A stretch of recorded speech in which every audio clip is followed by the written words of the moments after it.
शिष्य को लेता है गुरु जी को कुछ सेवा करूं। मेरी सब आत्मीय भक्तों से यही प्रार्थना है कि आज हमारा देश कोरोना महामारी से पीड़ित है, तो पीड़ित मानवता की सेवा के लिए जो कुछ वो कर सके जरूर अपना योगदान करें। कुछ नहीं तो एक आध मास्क है, गमछा है, रुमाल है, अपने अड़ोस पड़ोस में अपनी अनुकूलता के अनुरूप दान करें और घर में रहें, सुरक्षित रहें।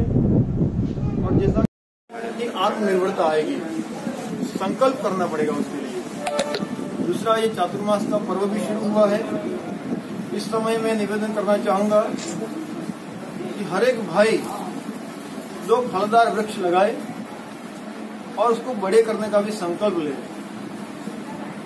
और इस तरह से हम सब अपनी अपनी क्षमता के अनुसार अपनी जिम्मेदारियों को तय करें और राष्ट्र के विकास में, उसके कल्याण में हम सहभागी बने। ऐसी मेरी सबको अपील है, सबको निवेदन है।